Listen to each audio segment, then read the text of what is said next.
So I believe with strong conviction that the future platforms that define the gig economy and whatever comes after that, through Web3, will provide a mechanism by which early adopters and early contributors to the ecosystem will be able to accrue value in that ecosystem.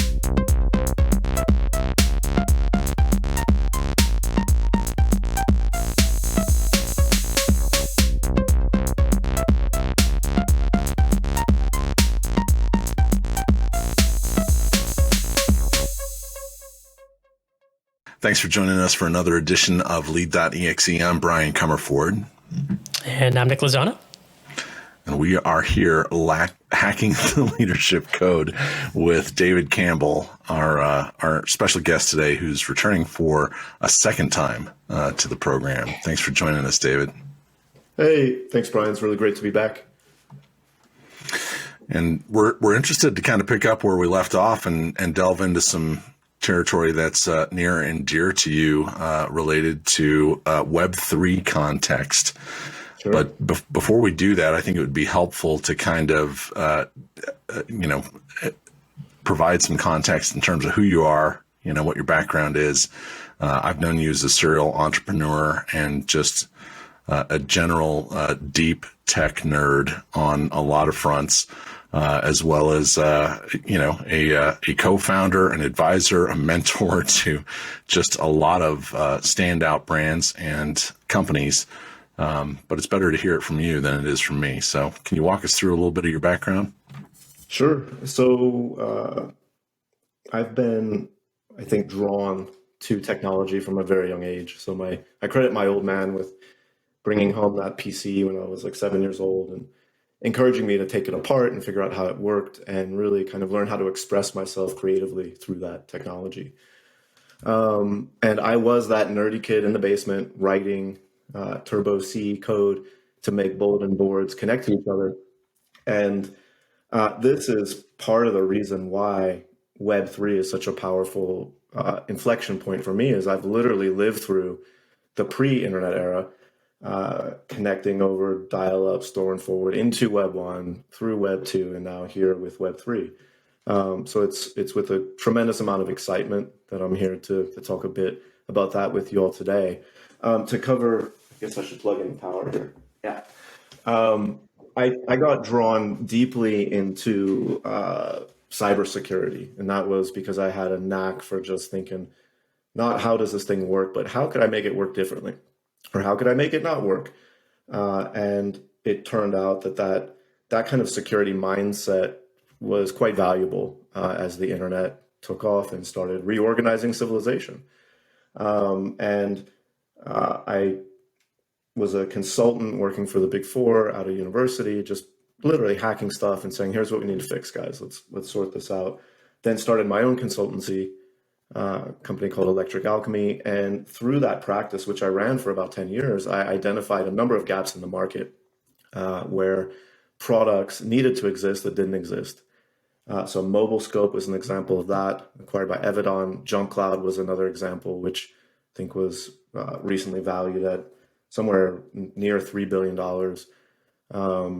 And later went on to join SendGrid when they were in a critical phase of their growth. The company had experienced a near-death incident from a security problem that really shook the confidence of the employees and the investors and the customers. And so I was really humbled and pleased to be able to lead an amazing team of that organization through a period of just explosive growth. And I learned a lot about scaling people, process, and technology through that. After SendGrid had a successful IPO and was later acquired by Twilio, I took some time to look around and figure out, where do I really want to lean in here? And that's when I really became interested and had really solid conviction that this Web3 phenomenon was real and that it was here to stay.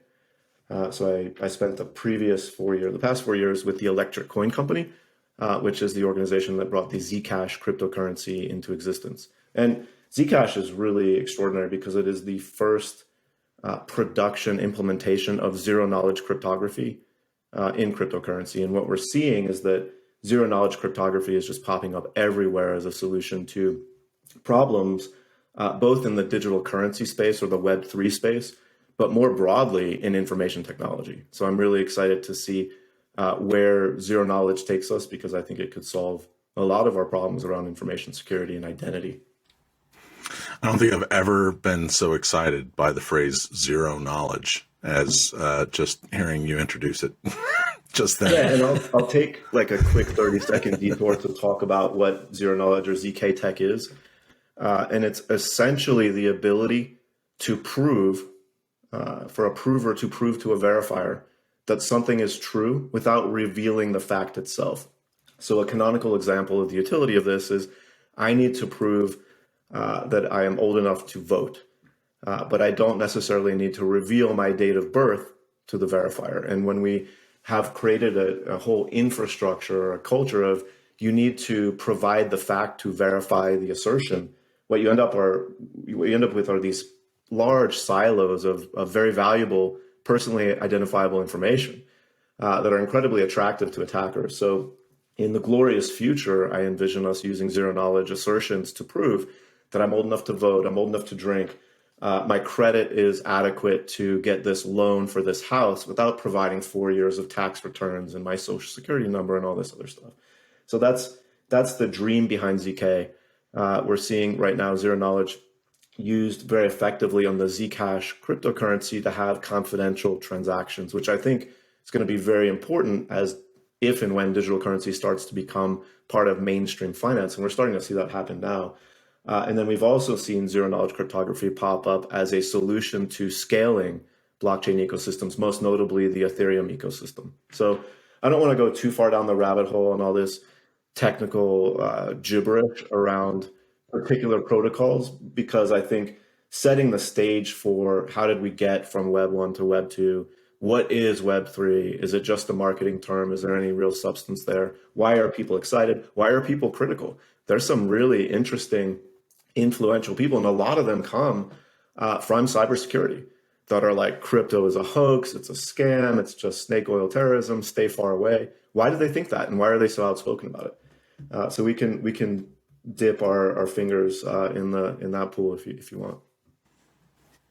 I think we definitely want to dip our fingers in that pool. I know for me, I've been on social media for a few years, but it seems like recently, like probably in the past 6 months, I've been seeing all the rage about Web3, right? Decentralized everything from like social media to currency to all kinds of stuff. And I remember a number of years ago seeing something about Web3, and it was supposed to be like augmented reality and VR. So how do we kind of make that shift from there? And what is Web 3.0 to you? Sure. So I'll answer that by starting with the description of Web 1, which was literally this evolution from dial-up.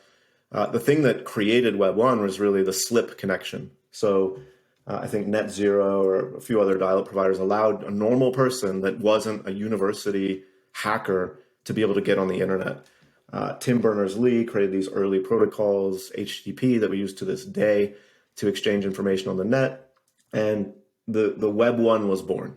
And this really started, I think, SSL, or what we now call TLS, the secure socket layer, is encryption that took Web 1 from, hey, let's exchange research papers from universities to, I would like to buy dog food on the internet. So that was Web 1, and it was beautiful. And I think to talk to like 12-year-old me back in 1986 and say, this is what's coming, even Web 1 would have blown my mind. So then fast forward a few years and we think about Web 2, what was the essential difference there? And a couple things defined Web 2. One was the advent of mobile. And I think the key, we had mobile internet long before the iPhone, but it was using this protocol called WAP. And it was pretty awful. Like if you wanted to pull a sports score or a snow report, it was adequate. But forget about like the things we do today on your mobile phone would have been unthinkable with the early Web 2 mobile protocols. The iPhone really started to change that. In particular, the iPhone 3G touchscreen UI is creating this mobile-centric web experience with adequate bandwidth and low enough latency to be useful for interacting online. And a key differentiator between Web 1 and Web 2 is that Web 1 was largely read-only. So unless you were an Uber nerd, you were consuming content on the internet.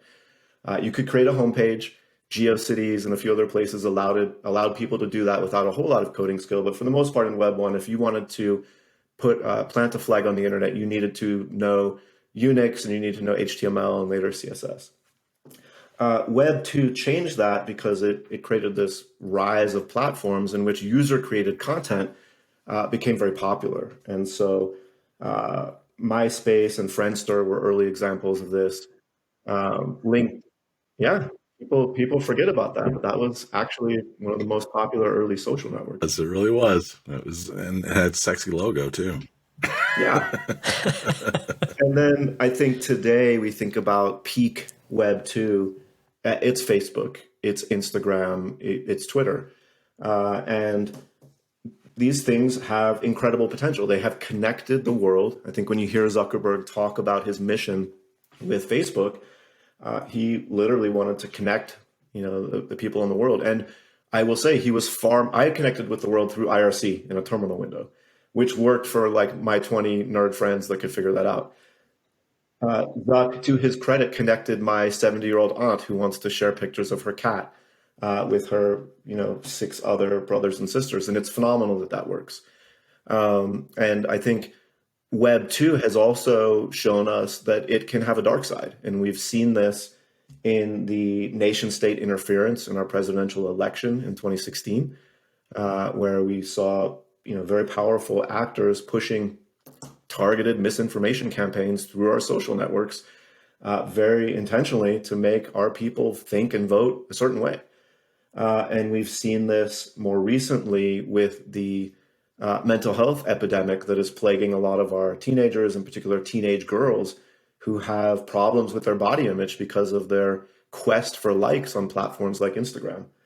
And then we've also seen the extent to which Web 2 platforms have tremendous power come into sharp relief with deplatforming. So we saw this notably during the tail end of Donald Trump's presidency, getting deplatformed from Twitter. He was literally running the country from Twitter, which sort of terrifying in and of itself. But the fact that a for-profit, venture-backed public company CEO can say, you know what, and shut him off, that's a meaningful inflection point. And I think we have now, in just the past couple of weeks, we have seen the entire Web 2 financial system deplatform a nation state in Russia in response to the incursion or the invasion of Ukraine. So there is no question that Web 2 is amazing at connecting people, but there is also no question that the question of censorship and who should be allowed to speak and what should they be allowed to say in Web 2, it needs tuning. And I'm not going to sit here and tell you that I have all the answers, nor am I going to say that if everyone just used Bitcoin for everything, that Web 3 would solve all these problems we have with censorship and trolls and misinformation in Web 2. It's not that simple. But Web 3 really takes where we got to with Web 2 and tries to reimagine it. So if Web 1 was read only and Web 2 was read write, Web 3 is read write own. So what do we mean by that? And I think that I stole that from Chris Dixon, who's a managing partner of the crypto fund at Andreessen Horowitz. And Chris does a really great talk explaining the potential of Web3 to non-technical, non-crypto native people.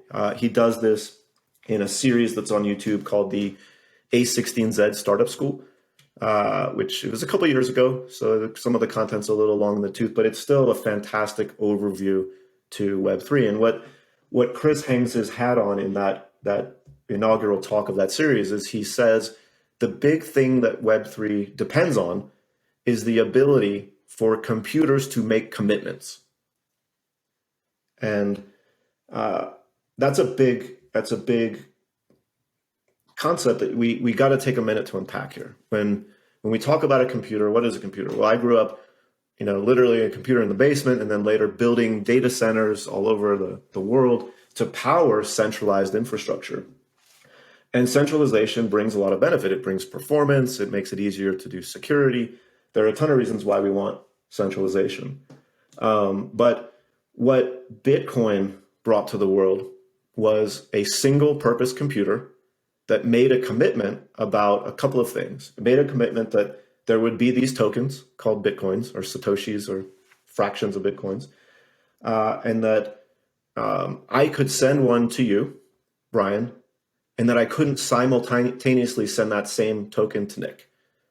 And furthermore, the Bitcoin computer makes the commitment that there shall never be more than 21 million Bitcoins in existence. Now, anybody could make that commitment. So Google famously made a commitment years ago with their mission statement. It said, don't be evil. And then famously years later, they changed that statement. And I don't remember what they changed it to, but what's important is that they revoked that commitment to not be evil. And what Chris Dixon says is that the power of a computer like the Bitcoin computer is to make a commitment such as can't be evil. And so the decentralized nature of the Bitcoin protocol means that the participants of that network are financially incentivized to behave honestly without requiring any centralized third party to arbitrate trust between the participants. So everybody gravitates toward everybody that is interested in using the protocol has a financial incentive to behave honestly. And this is something that is new in computer science. It's new in economic theory. It's new in game theory. Like nobody before the Satoshi Nakamoto's Bitcoin white paper, which I think was 2008, articulated a capability for participants in a decentralized system, in a distributed computing system, to coordinate their activities without centralized authority governing it. So we end up with this Bitcoin computer that has made these commitments. And in the early days of Bitcoin, I remember looking at it and thinking, this is just never in a million years going to work. And why not? Why can't Bitcoin work? And I remind you, I spent the vast majority of my career working in software security, cybersecurity. And so I would be hired to audit code and to try to break it and to try to find vulnerabilities in it. And Bitcoin basically broke all the rules of software development. So my friend Dan Kaminsky, a famous hacker who just had an incredible heart and mind, incredible soul. He actually passed away last year, which was incredibly sad for me and everyone who knew him. But years ago, he famously took a crack at Bitcoin. He said, I am going to tear this thing apart and I'm going to hack it. And I'm going to find where the problems are. And he wrote up his experience there and he said, look, as a software security guy, Bitcoin breaks every single rule in the book. It is written in an insecure language, which is C++. So there's no type safety, there's no memory safety. Like you couldn't pick a more insecure language to write your global decentralized currency in than C++. But arguably at the time, it was the best tool for the job. The Bitcoin core software also listens on the network on a TCP port that is by design exposed to the world. So it accepts connections from anybody that wants to talk to it, which is again an anti-pattern in software security. And then the entire thing is itself an extraordinary bug bounty where the entire market cap of Bitcoin is billions of dollars, trillions of dollars, I think at this point. And anybody that can hack Bitcoin can steal all that money. And yet here we are more than 10 years later and nobody's done it. So it's I think, incredibly interesting. One, that Bitcoin exists. Two, that it represents this paradigm shift that we now have computers that can make commitments. And three, that it's existed for as long as it has without anyone discovering a tragic security flaw that has brought the thing to its knees. I think there's something called the Lindy effect, which refers to, I think, a sub shop in New York where the longer something exists, the longer it is likely to continue to exist. And I think for Bitcoin, we're definitely there. So Bitcoin is one example of a computer that can make commitments, but it's far from the most interesting example. And I think the real potential of Web3 is going to be manifest not in Bitcoin. I think of, and let me be clear, I like Bitcoin a lot. I've been involved with Bitcoin since 2011. I mentored a Techstars company in 2016 called Bridge 21 that used Bitcoin as the payment rail to facilitate cheap, fast cross-border remittances, literally helping people send money home to Mexico for way less money and way more quickly than what Western Union would charge. And so I think Bitcoin is great. I think it is digital gold. And I think compared to gold, it's far more portable. It's far more divisible. And it's far easier to protect, given a certain set of assumptions. So I really like Bitcoin as a store of value. And particularly as we look through the lens of current central bank fiscal policy in response to the pandemic, the inherently deflationary nature of Bitcoin is incredibly appealing. Because Bitcoin has a fixed supply, there will never be more than 21 million Bitcoins. The community could assert that there should be more than 21 million Bitcoins. And we all us Bitcoiners could agree that this would be the case. We should have more than that. But I think it's extraordinarily unlikely, one, that anyone would propose such a thing, or two, that such a proposal would be accepted by the community. And when I say accepted by the community, what does that mean? Like, how does Bitcoin change? And the answer is slowly, and not very much. And it changes when the people that are running the software decide to update. And they need to decide to update the software in a coherent way. Otherwise, it ends up in forks. And these forks essentially they can fragment the network. And we've seen a few of these in the history of Bitcoin. The most famous argument or contested change had to do with whether or not the block size should be increased to make Bitcoin more usable for everyday payments. And the consensus, consensus was not really achieved, but the majority of the participants in the network went along with the change that did not dramatically increase the block size. And so that's why we have Bitcoin Cash and Bitcoin Satoshi Vision, which most people outside of the crypto world have never even heard of. So zooming back out, we've got Bitcoin as this deflationary, decentralized store of value that, for the most part, is reasonably censorship resistant and permissionless. What do we mean by that? Well, permissionless means that anybody that wants to transact with the Bitcoin network can do so. Now, I'm going to put an asterisk by that assertion because there are mechanisms and tactics that people can use to try to keep other people from being able to interact with the Bitcoin network. But at the end of the day, the key is that you don't need Elon Musk or the CEO of Bank of America or PayPal or whoever to basically say, yes, Brian, you can interact with the Bitcoin network. If you can make a TCP connection onto the internet, you can connect to the Bitcoin network and you can announce a transaction.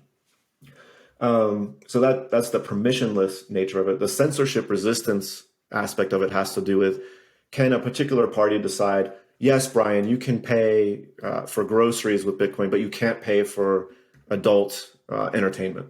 That's, technically there exists a threat that kind of thing could happen, but for the most part, Bitcoin is more censorship resistant than things like PayPal or Venmo or fill in the blank.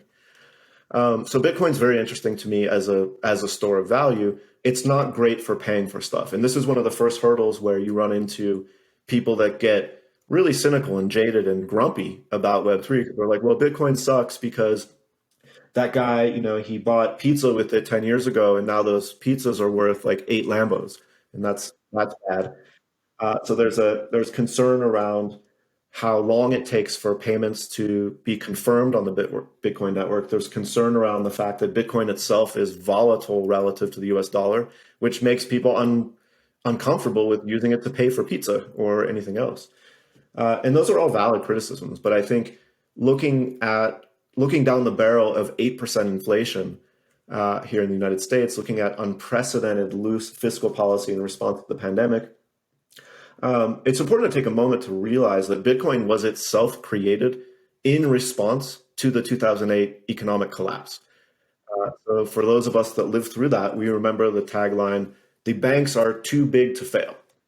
And so what did that mean? It meant that under President Obama, who to his credit, I believe, inherited this mess from his predecessors, but he and his administration had to choose to essentially bail out the banks and deploy a bunch of capital, really pull money out of thin air to prop up institutions that were themselves insolvent. They would have failed were it not for this government intervention. And I think a lot of the Bitcoin, like if you look at the Genesis block of Bitcoin, it has mentioned in there this event related to the banking system collapsing. And then we fast forward to 2020 and we see the COVID-19 pandemic really rocking the financial system. But very quickly in the United States, the impetus was, let's prop up the system. Let's inject capital into the system. And there really wasn't much discussion about it. In '08, it was a big question. Should we or should we not prop up the system? The precedent, however, was set by that bailout in '08. And this time around, boom, massive injection of capital into the system. And what's interesting is we saw, I think a lot of us thought we were injecting that capital into the system to help people pay their rent and to be able to afford groceries and toilet paper and whatever else you need to survive a pandemic. And yet, surprisingly, we saw a lot of people depositing the exact amount of their stimulus checks into platforms like Robinhood and Coinbase for speculation, which I think maybe wasn't exactly the outcome we were looking for with those investments into our people. So I don't want to get too far down a political rabbit hole here, except to say that there is a very strong ethos within the Bitcoin community towards sound money. So a key anchor of the Bitcoin community, broadly speaking, is sound money. It's inherently deflationary. And no, it may not be great for paying for pizza, but it's a good place to basically set aside funds that will likely appreciate over the long term. Well, that's a mouthful. And one of the things, that I love about talking with DC is, with some of my friends and comrades, I say, wind him up and let him go. But with DC, he's like, he's like, his battery power never expires. You don't even have to wind him up. He just goes. So you say that, and yet there's a colleague of mine, Balaji Srivansan, who is he's a serial entrepreneur. He founded a company called Earn. He's got a biotech background as well. His Earn company was acquired by Coinbase, and Balaji's a big ideas guy. He's very much on the frontier of crypto and biotech and finance and tech, broadly speaking. But he did a podcast with Tim Ferriss recently where I am not kidding. He must have gone on for like 4.5 hours at a blistering pace and managed to like hold high intensity, like high intellect output for the entire time. And literally the only thing that ended the conversation was that Tim's batteries died on his AirPods. Balaji, I think, could have gone another 3 or 4 hours. It was a tour de force. Absolutely. Well, I guess it's a good thing that you brought along your own bottle of water, because then it, naturally inserts these breakpoints for us to be able to jump in and ask some questions.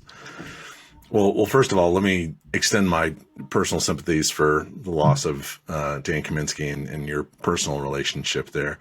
Certainly, a significant mention in the entire domain that you're talking about, which is expansive.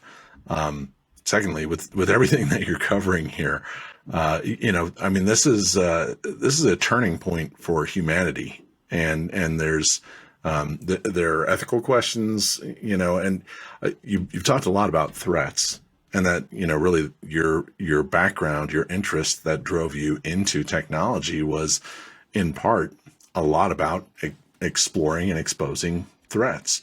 So one of the things that comes to mind for me is so much of what you described in terms of its unmutable nature by those who would want to have their nefarious ways with it, right? What does this spell out for the future of thieves and liars? Because that's probably the biggest threat to wanting to oppose the advent of a turning point like this. Yeah, we hear that a lot, and the idea is because one of the first areas in which digital currencies and Bitcoin specifically demonstrated product market fit was in the dark markets. So Silk Road was notorious as an online open air drug market, and it raised the ire of policymakers and regulators a long time ago. And what is really interesting is that the current state of most digital currencies is such that as a thief or as a criminal, you are much better off using cash or other legacy traditional finance instruments to perpetrate your illicit activity than you are using digital currency. So the Silk Road story is actually quite interesting, and I won't go into it in excruciating detail except to say that the Secret Service members who were on the detail to take down the founder of the Silk Road, a guy by the name of Ross Ulbricht, they were able to follow money through the public ledger. The Bitcoin network posts each transaction to a ledger that anyone can download and that public block explorers exist for, that index every single transaction so that you, I, or anybody could just search for a transaction ID or a wallet address and see the entire transaction history of that address and who it's transacted with and the amount. So there's an extraordinary amount of information that's public and available. But in the Silk Road case specifically, Ross was brought down, I think, largely through some operational security failures that led law enforcement to his hosting provider and eventually revealed details about his identity that led to his capture in San Francisco. But a woman named Catherine Hahn was a federal prosecutor who was responsible for bringing a case against two Secret Service agents that were dirty and were stealing money from the government as part of this investigation. And it's fascinating to hear her tell this story that's been well documented in the press, because this is when, for the first time, someone in law enforcement, as a federal prosecutor, appreciated the potential of fully transparent digital ledgers to help them catch bad guys. So she brought those bad guys to justice. Then she left her career as a federal prosecutor and joined Andreessen Horowitz as a venture partner leading the crypto fund. And she subsequently, about 6 months or a year ago now, split out on her own with her own crypto fund. So it's, I think, really exciting to see that narrative turned on its head of only terrorist financiers and sex traffickers and drug dealers and arms dealers are using cryptocurrency. It's absolutely nonsense. It's absolute nonsense. And law enforcement, I think, very much likes having tools at their disposal to use public ledger information to track and to build cases that stick against criminals. I'd kind of like to explore going the other direction with it, because as much as we'd like to believe that, those who operate in democratic governments, like those of the United States, that they're perpetrators of good law enforcement themselves. But aren't there some interests that today are getting away with a lot of things that would go the way of the dinosaur if everything with Web3 were to become the standard by which world governments in particular operated with one another? Yeah, so transparent blockchains provide a degree of transparency and with that accountability that I think you don't have in a lot of traditional organizations. And I think this is why one of the hot buzzwords right now in Web3 is DAO. A DAO is a decentralized autonomous organization, and it's essentially a way for folks to coordinate and to organize their coordination methodically and to specifically manage decision-making and financial operations on-chain, meaning for all the world to see. So I think there's a case to be made that as more and more things move on-chain, will it be harder for shady things to occur? Quite possibly. Although I do think that in order for business to move on-chain in a meaningful way, there will need to be confidentiality. And that confidentiality will need to be at least as capable or as effective as the confidentiality that we experience today in the traditional financial system. So if I go and I just went to the art supply store on my way here to record this, and I paid with a credit card. So at this point, I bought a sketchbook for my daughter. I paid with a credit card. So I know I bought the sketchbook. The vendor, the art supply store, knows I bought the sketchbook. And Visa knows I bought the sketchbook. And at some point, my my bank, Chase, which is the acquiring bank, I think, for this card, they'll know I bought the sketchbook. But everybody that knows my name doesn't know I bought the sketchbook. That is not the case today with Web3. So there's a great example of the tremendous extent to which everything is public in Web3 right now related to the Ethereum name system. So we haven't yet talked about Ethereum, and that's a whole nother thing that we really need to cover. But very briefly, ENS is really quite equivalent to DNS on the internet, which takes human readable names and turns them into IP addresses. The ENS system takes a human friendly name and turns it into an Ethereum wallet address. And so what's interesting is a lot of Web3 people put their ENS names in their Twitter handle. And you can take any one of those ENS names, stick it into a block explorer like etherscan.io, and immediately see the entire transaction, the balance and the transaction history, all the tokens that this particular address has interacted with for all of time. So the need for confidentiality, I believe, exists. If we're going to move our lives into this digital continuum in a meaningful way, our financial lives, we need confidentiality. We don't have that today, but I do believe that there are multiple paths that will get us there, that will provide an appropriate level of confidentiality without creating this like black hole of anonymity that would fuel sanctions evasion and all the four horsemen of the infopocalypse, like CSAM and arms trafficking and that sort of stuff. There are trade-offs to be navigated. China notably is pushing forward. China did some interesting stuff. They were early on in grokking the importance of Web3 and blockchain, and they said, you know what, we're just going to ban that. And they've banned Bitcoin now 2 or 3 times. The last ban, I think, was the most formidable and effective because you look at the hash power on the Bitcoin network, and it's just moved away from China recently, which is, I think, a gift to the West from a geopolitical power perspective. But they still believe in the power of digital ledger. They just don't want it to be decentralized, permissionless, and censorship resistant. They want to be the ones issuing the digital currency. They want to be the ones instrumenting it, and they want to know everything about how every one of their citizens is using and spending that money. And they're well on their way to achieving that goal.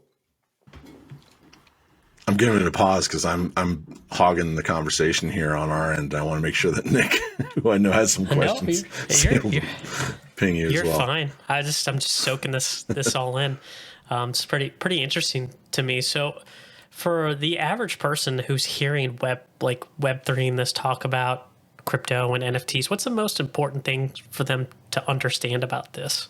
Sure. I think we're in an interesting phase where at this point, I think this technology is poised to completely change the way that we coordinate with each other as human beings. But I also believe that as this technology matures and evolves, it will be abstracted away so that the average user won't even know that the plumbing underneath the internet that they're depending on has been completely refactored. We all drive cars. A lot of them are still powered by internal combustion engines, but you can drive your car down to the grocery store without needing to know how an internal combustion engine works, what a spark plug is. All you really need to know as the operator of that vehicle is where's the gas pedal, where's the brake, and how do I steer?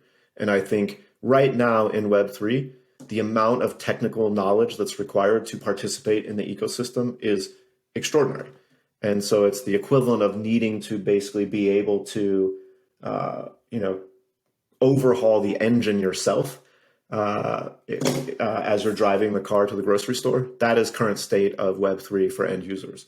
But the meaningful things that will change is that participants on platforms and in systems will have the ability to have skin in the game. So I'll give an example of something that's transformed society pretty formidably over the past several years, and that's the gig economy.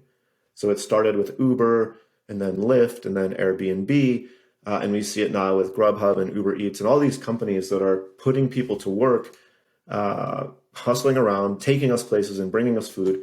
And the companies that built these systems have almost no assets on their balance sheet. They have almost no employees on the balance sheet. and yet they are billion-dollar companies. How is that? How is it that they're extracting that much value from the ecosystem? And meanwhile, the drivers that, however many years ago when Uber got started, they said, what is this Uber thing? Should I go try that? Those drivers, they're no better off today than they were that day 10 years ago when they started driving. Maybe they're hand to mouth, right? They don't have benefits. They took a chance on Travis's enterprise that this thing was going to work, and they drove people to the bar in their Prius or whatever, but they did not receive any equity compensation. They didn't even get a W-2 paycheck. So I believe with strong conviction that the future platforms that define the gig economy and whatever comes after that, through Web3, will provide a mechanism by which early adopters and early contributors to the ecosystem will be able to accrue value in that ecosystem. So the corollary here is that an Uber driver in a Web3 world would start earning tokens, the Uber governance token, if you will, for every ride that they delivered. And the people that were earlier into the ecosystem would get more. And then when key decisions needed to be made, like should we provide healthcare and like disability and retirement to these drivers, people that hold the governance token would be able to opine on that, similar to the way that shareholders in public companies do today. So this is a construct that I think is going to meaningfully change the contours of the game for ordinary people into the future. Now, today, you can participate in a DAO. You can help make these kinds of decisions, but they require you to have specialized knowledge. They require you to know, what is a crypto wallet? How do I generate my keys? What are these tokens? How do I get them? And that's just, it's a bar too far. But I think in the glorious future, which is much closer than we think, it will be possible for folks that are contributing value to get a share of the long-term impact of that value that they're creating over time. That's so cool. So I heard you mention that Ethereum is something that we obviously don't have time to unpack today, but that we need to. So can I just ask right now, can we get you back on so that we can just focus for another? Let me give you the 30-second elevator pitch for Ethereum. So Bitcoin is the store of value. It's digital gold. And there's actually a fantastic book on Bitcoin called Digital Gold by a guy named Nathaniel Popper that it's probably like 8 some years old at this point, but a really good read if you want to learn about the origin story of Bitcoin and how it sort of came into prominence.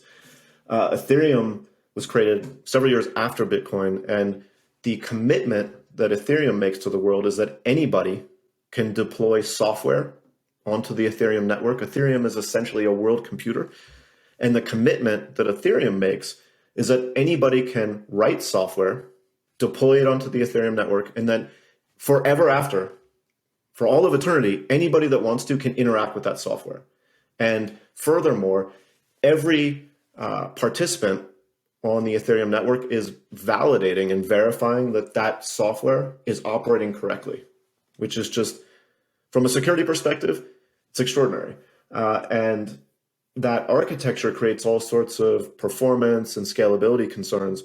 But the big concept there is just that Bitcoin is digital gold, Ethereum is a world computer, and we need both. Way to be succinct, my friend. Yeah.